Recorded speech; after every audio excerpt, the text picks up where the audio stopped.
우리는 지금까지 디모데전서를 따라오면서 여러 가지 교훈을 받았습니다.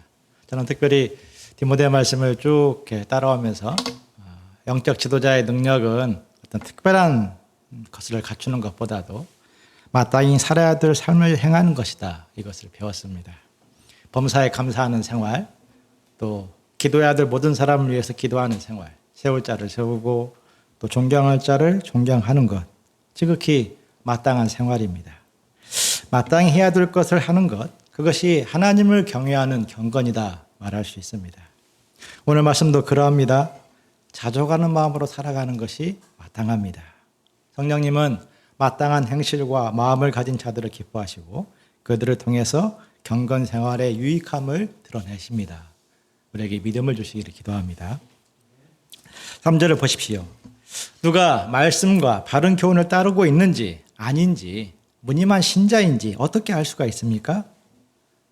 그 사람의 삶을 보면 이제 교만하는 모습을 볼 수가 있습니다. 그들은 많은 것을 알고 있다며 자부하지만 실은 하나님과 자신에 대해서 무지한 모습을 보입니다. 하나님이 얼마나 크고 높으신 분인지를 모르고 또 가난한 자기 영혼을 모릅니다. 교만은 변론과 언쟁으로 나타납니다. 자기와 다른 자들에 대해서 시기하고 공격하는 것을 마다하지 않습니다. 또 비방하고 파괴하는 것을 좋아하고 음란과 탐욕으로 달려가는 것을 멈추지 않습니다. 5절을 보십시오. 그들의 마음은 부패하였고 진리를 잃어버렸습니다. 그들의 주장하는 경건은 돈벌이를 위한 수단에 불과했습니다. 우리는 이단 교주들의 치부하는 모습에서 그런 것을 자주 볼 수 있습니다. 말세가 다가왔으니 가지고 있는 거 다 팔고 오직 하늘의 상급을 쌓아라. 그런 식으로 신앙생활했다가 심판받을 줄 알아. 이렇게 막 두려움을 심습니다. 세상 욕심을 다 버린 차원 높은 경건처럼 보이지만 실은 성도들의 재산을 강탈하여서 자기 뱃속을 풀리려는 도구에 불과합니다. 말이 아닌 행동, 특별한 체험이 아닌 평소의 삶으로서 참과 거짓을 분별해야 됩니다. 참된 경건은 자족하는 마음과 연결되어 있습니다. 6절을 다시 한번 같이 읽겠습니다. 시작. 그러나 자족하는 마음이 있으면 경건은 큰 이익이 되느니라. 자족이란 현재 지금에 대해서 감사하는 것입니다. 지금의 배우자에 대해서 감사하고 지금의 자녀에 대해서 감사하고 지금의 주변 상황으로 인해서 감사하고 지금 경제 상황에 대해서 감사하는 것입니다. 지금 하나님 나에게 베스트를 주셨다. 이렇게 감사와 만족을 드리는 것입니다. 당시의 스토아 철학자들은 이 자족을 지혜로운 사람의 필수 덕목으로 여겼습니다. 현자는 지상의 행복과 불행에서 완전히 독립하여 마음의 평정을 누리는 사람이다. 이렇게 현명한 사람을 이렇게 정의했습니다. 프랑스의 철학자, 작가 베르나르 베르베르도 이런 말을 했습니다. 가장 똑똑한 뇌는 지금 여기에서 만족할 수 있는 뇌다. 지금 이 시간을 만족하는 뇌야말로 가장 똑똑한 뇌라는 것입니다. 하나님을 믿지 않는 자들도 자족하는 마음이 가져오는 유익을 알고 있는 것입니다. 자족하는 마음이 행복을 가져오고 자족하는 마음이 십자가를 칠 수 있는 에너지를 안깁니다. 인간관계의 부드러움을 안겨다주고 여유를 갖게 하고 그래서 문제의 본질을 통찰할 수 있는 어떤 지혜를 줍니다. 따라서 사탄은 자족하는 마음을 파괴하려고 아주 집요하게 공격합니다. 염려를 막 심어서 그냥 그 현재에 만족하지 못하고 막 우왕좌왕하게 만듭니다. 탐심을 심어서 만족하지 못하고 더 불평하고 원망을 하게 만듭니다. 첫사람 아담이 그렇게 무너졌습니다. 자족하는 마음이 있어야 수고와 헌신 이후에 찾아오는 예수님의 손길을 알아챌 수 있습니다. 예수님을 배우게 되고 성령의 열매를 맺는 놀라운 축복을 누리게 됩니다. 오늘 말씀을 볼 때 오래전 방황했던 아들로 인해서 마음고생했던 때가 생각이 납니다. 그때 저는 나의 기대만큼 따라오지 않는 아들을 향해서 분노와 혈기를 뿜어내었습니다. 시간이 지나고 나서야 깨달은 것이지만 분노와 혈기의 가장 큰 이유는 저렇게 살다가 망하지 않을까라는 염려와 두려움이었습니다. 분노하며 쏟아붓는다고 해서 제대로 교육이 되지 않는 것을 알면서도 그것을 반복했던 이유입니다.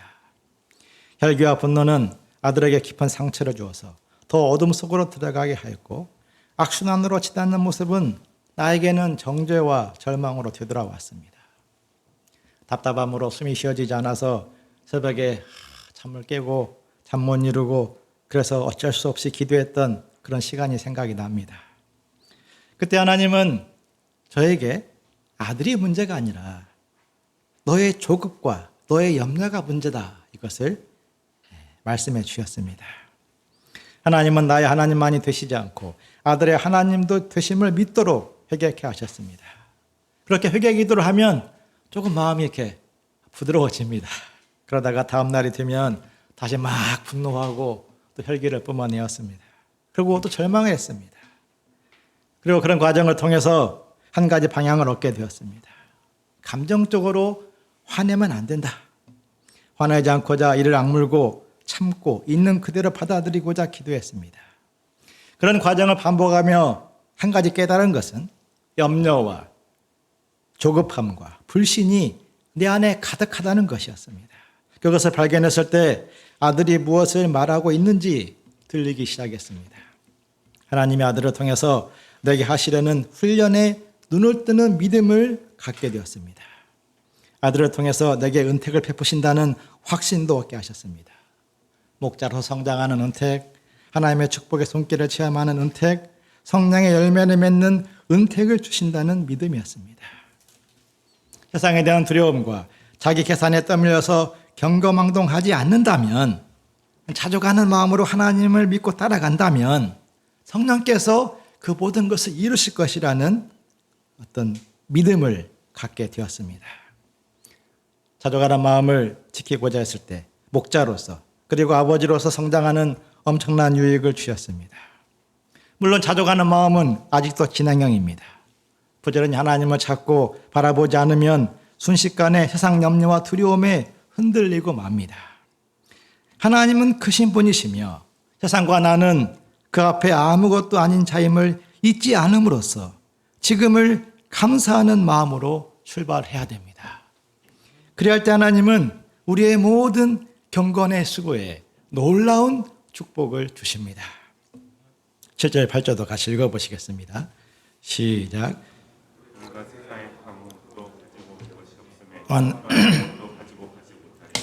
우리가 먹을 것과 입을 것이 있은즉 족한 줄로 알 것이니라. 자족하는 마음을 깨트리는 가장 큰 원수는 현실에 대한 비교의식입니다. 많은 사람들이 자족하고 싶은데, 나도 그렇게 살고 싶은데 지금 상황이 자족할 수 있는 상황이 아니야, 이렇게 말합니다. 금수저를 입에 물고 태어나지 못한 것을 억울하게 생각하는 청년들이 많습니다. 나보다 늦게 출발했는데 앞서가는 사람, 나는 자전거를 끌고 죽으라고 달리고 있는데 비행기 타고 하늘을 날고 있는 그런 사람을 보면 자족하는 마음은 그저 패배자들의 정신 승리가 아닌가 회의가 들기도 합니다. 그러나 인생의 본질은 빈손으로 왔다가 빈손으로 돌아가는 것, 공술의 공수어입니다. 스페인 경언 중에 수위에는 주머니가 없다, 그런 말이 있습니다. 누구든지 태어났다가 때가 되면 죽게 되는 이 길을 피할 수 없습니다. 그리고 죽음 이후에는 그리스도의 심판대 앞에 서게 됩니다. 인간편에서 보면 인생 여정은 불공정의 연속인 것처럼 보이지만 하나님의 관점에서 본다면 그렇지 않습니다. 어찌 보면 금수저를 물고 태어났기 때문에 돈의 세력에 갇혀서 믿음을 갖기 어려울 수도 있고 영생을 놓쳐버린 인생이 될 수도 있습니다. 작년 이맘때 세상을 떠난 모 대기업 회장이 평강에서 이런 글을 남겼습니다. 무한한 재물의 추구는 나를 그저 탐욕스러운 늙은이로 만들어 버렸어. 내가 여기까지 와보니 돈이 무슨 소용이 있나요? 물건을 잃어버리면 다시 사면 되지만 영원히 되찾을 수 없는 것은 하나뿐인 생명이라오. 부의 무한정식을 위해 달리는 맛에 살다 보니까 정작 본인의 영원한 생명, 그것을 위해서 아무런 준비를 하지 못한 것을 뒤늦게 후회스러운 고백을 남기고만 것입니다. 그러므로 우리가 지금 먹을 것이 있고 입을 것이 있으면 족한 줄로 알아야 됩니다. 이는 지금 먹을 것이 있고 입을 것이 있으면 더 이상 발전을 위해서 노력하지 말라, 그런 뜻이 아닙니다. 지금 먹을 것과 입을 것이 있다는 것만으로도 얼마든지 하나님의 사람으로 살 수 있다는 말씀입니다. 지금보다 더 많은 돈을 벌고 지금보다 더 여유가 생겨야 감사할 수 있고 선한 일을 할 수 있는 것이 아닙니다. 지금 얼마든지 감사할 수 있고 지금 얼마든지 선한 일을 할 수 있다는 그 마음으로 살라는 것입니다. 지금을 감사해야 내일도 감사할 수 있습니다. 지금 족한 줄 알지 못하면 주머니 사정이 좋아지는 내일이 와도 선한 일을 할 수 없습니다. 그때는 또 다른 이유로 감사하지 못하고 또다시 내일로 미루게 됩니다. 이런 우화가 있습니다. 어떤 왕이 우울증에 빠져 있는데 왕의 이발사는 늘 밝은 얼굴이었습니다. 왕은 고민할 게 많잖아요. 나라의 수많은 일들을 가지고 고민해야 되니까 스트레스 받고 있는데 이발사는 항상 즐거운 얼굴로 사는 것이었습니다. 그 이유를 물었습니다. 그러자 이발사가 제가 지금 주어진 것 감사하고 욕심 부리지 않고 살면 되는 것이죠, 이렇게 대답을 했습니다. 그 말을 들은 왕의 신하가 왕에게 임금님 99의 덫을 한번 놓아보시죠, 이렇게 제안을 했습니다. 왕은 신하의 제안에 따라서 이발사를 시험합니다. 이발사를 불러서 은화 99개를 딱 상으로 주었습니다. 이발사는 은화 한 개도 모으기 어려운 형편에서 99개를 받았으니까 기분이 아주 째지게 좋았습니다. 그런데 얼마 가지 못해서 그의 얼굴이 점점 어두워지는 것이었습니다. 은화 한 개만 더 있으면 100개가 되는데 내 형편으로 언제 은화 한 개를 모으지? 어떻게 하면 하면서 그 고민을 안고 막 살다 보니까 생활이 짜증이 나고 내가 이발해서 언제 화가 나고 그래서 얼굴이 어두워진 것이었습니다. 인간은 풍성한 99 대신 부족한 일로 말미암아서 아주 쉽게 자족을 잃어버리는 모습을 비유한 것입니다. 작은 부족함을 통해 파고 들어오는 불평과 염려에 마음을 내주지 않으려면 하나님을 바라봐야 됩니다. 하나님은 얼마든지 새 일을 하시는 분이십니다. 성령께서 우리의 마음을 주장하시고 자족할 수 있는 능력을 주시도록 기도해야 됩니다. 자족은 위대한 내적인 힘입니다. 또한 자족은 조건 문제가 아니라 예수님과의 관계 문제입니다. 바울은 빌립보서 4장 12절 13절에서 이렇게 고백했습니다. 나는 비천에 처할 줄도 알고 풍부에 처할 줄도 알아. 모든 일 곧 배부름과 배고픔과 풍부와 궁핍에도 처할 줄 아는 일체의 비결을 배우노라. 내게 능력 주시는 자 안에서 내가 모든 것을 할 수 있느니라. 자족하는 마음의 가장 큰 원수는 돈 사랑입니다. 9절을 보십시오. 부자가 되려는 욕망에 사로잡히게 되면 여러 가지 시험을 받고 올무와 어리석은 해로운 욕심에 떨어지게 됩니다. 파멸과 멸망에 빠질 수 있습니다. 10절을 같이 읽겠습니다. 시작. 돈을 사랑함이 일만하게 뿌리가 되나니 이것을 찾는 자들은 욕을 받아 믿음에서 떠나 많은 근심으로써 자기를 찔렀도다. 돈을 사랑하는 것, 이것은 부를 축적하는 것을 인생 목적으로 삼는 것입니다. 일만하게 뿌리는 모든 악한 일의 근원이 된다는 말씀입니다. 고대 그리스 철학자 데모크리투스도 이와 비슷한 말을 했습니다. 돈을 사랑함이 모든 악의 척도다. 이래 볼 때 신자나 불신자나 돈 사랑의 위험성에 대해서 통찰하고 있습니다. 그리스 신화를 보면 미다스 왕의 이야기가 나옵니다. 그는 디오니소스에게 부탁하여서 손에 닿는 것은 무엇이든지 금으로 변하게 할 수 있는 능력을 달라고 요청해서 그 능력을 얻습니다. 그래서 그는 막 신이 납니다. 신이 나서 정원수를 탁 황금으로 만들고 조각품을 황금으로 탁 만들고 또 가구를 탁 황금으로 다 만듭니다. 신났습니다. 그러나 얼마 후 그것은 축복이 아니라 끔찍한 비극임을 알게 됩니다. 만지기만 하면 황금이 드니 음식을 먹을 수가 없었습니다. 그렇다고 하인들이 와서 탁 도와줘야 되는데 하인들도 무서워서 모두 도망을 칩니다. 괜히 왕이 딱 만졌다가 금으로 변하면 인생 끝나는 거니까 도망을 칩니다. 도망치지 않는 사람이 있죠. 딸은 도망을 치지 않습니다. 사랑하니까. 그런데 무심코 그 딸을 반겨 안았다가 그 딸까지 황금으로 만들어 버립니다. 그리고 그때서야 이 자기의 능력이 끔찍한 비극인 것을 알고 절규합니다. 미다스 왕의 이야기는 돈사랑에 사로잡힌 인생의 비극을 상징적으로 보여줍니다. 돈사랑은 참된 만족을 빼앗고 주변과의 관계를 무너뜨리며 사랑하는 사람까지도 잃게 할 수 있다는 메시지입니다. 돈을 사랑하는 거기에서 모든 악이 나옵니다.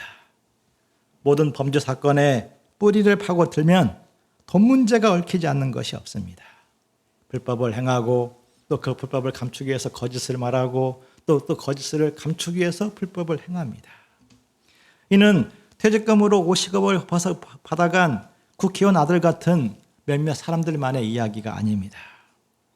우리 시대의 많은 청년들도 돈 문제로 인해서 깊은 상실감에 사로잡혀 있고 탐심과 비교의식에 눈이 멀어서 마땅히 소중히 여겨야 될 것을 가볍게 여기고 마땅히 보아야 될 것을 보지 못하는 가치관의 왜곡에 빠져 있습니다.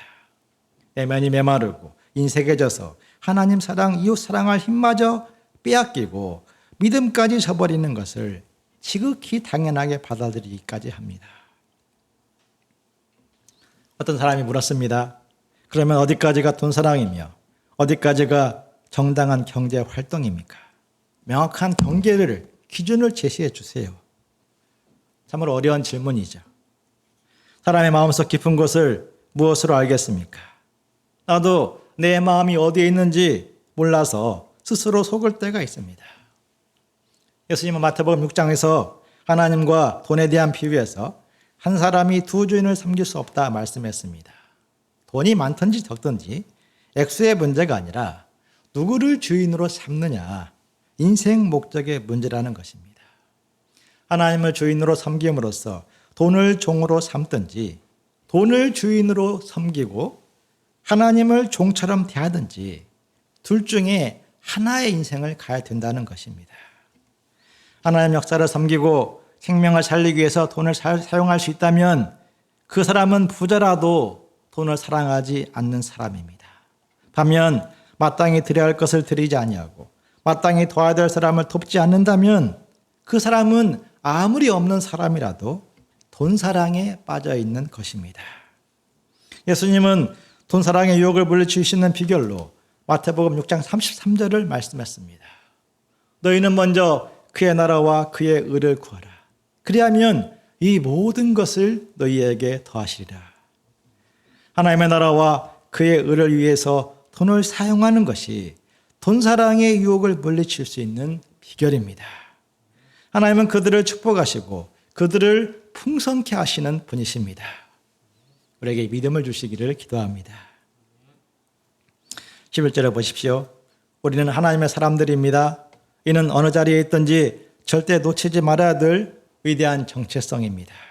우리는 돈이 아닌 의와 경건과 믿음과 사랑과 인내와 온유를 따라가야 될 사람들입니다. 눈앞의 유익이 아니라 공의를 따르고 범사에 감사하는 경건을 추구해야 될 하나님의 사람들입니다. 우리는 하나님의 영광을 드러내기 위해서 택함받은 사람들이며 별처럼 빛나는 인생으로 부름받은 사람들입니다. 오직 하나님의 사람만이 그렇게 살 수 있고 또 하나님의 사람이기에 그렇게 살기에 힘써야 됩니다. 이 믿음을 우리에게 주시기를 기도합니다. 그러므로 우리는 믿음의 선한 싸움을 싸워야겠습니다. 12절도 같이 읽어보시겠습니다. 시작. 믿음의 선한 싸움을 싸우라. 영생을 취하라. 이를 위하여 내가 부르심을 받았고 많은 증인 앞에서 선한 증언을 하였도다. 믿음의 선한 싸움을 싸우라. 참된 경건은 우리의 본성과 친하지 않습니다. 가만히 있는데 말씀이 막 떠오르고 성령의 감동이 막 오고 그래서 범사에 막 감사가 되고 또 막 나누어주고 이런 인생을 스스로 살 수 있는 사람은 아무도 없습니다. 치열한 싸움의 과정을 거쳐야 됩니다. 세상 염려와 두려움과 자기 중심적인 본성을 제압하는 선한 싸움이 있어야 됩니다. 세상은 돈에 대한 욕망으로 피 튀기는 싸움을 하고 있습니다. 그런데 우리 믿는 자들은 하나님의 영광을 위해서 이 믿음의 선한 싸움을 감당해야 됩니다. 싸움은 심심풀이로 할 수 있는 것이 없습니다. 아이들 싸움도 막상 싸움이 시작되면 죽자 살자 아주 막 때리고 맞고를 막 합니다. 한 대도 안 맞으면서 때리는 싸움은 제가 지금까지 한 번도 보지 못했습니다. 그와 같이 선한 싸움에도 이런 때리고 맞고 하는 이런 투정이 있습니다. 아픔이 따라올 수 있습니다. 때로는 죽을 것 같은 위기를 맞이할 수도 있습니다. 그런 과정을 참고 견디고 그래서 끝까지 싸우는 자들에게 하나님은 승리를 주십니다. 우리 믿음의 사람들은 영생을 보장받았습니다. 그러므로 두려워하지 말고 선한 싸움을 싸워야 되고 자기에 속한 사람들에게 선한 싸움을 감당하도록 힘이 있게 명해야 됩니다. 만물을 살게 하신 하나님, 본디오 빌라도를 향하여 선한 증언을 하신 예수님을 바라보며 이 선한 싸움을 감당해야 됩니다.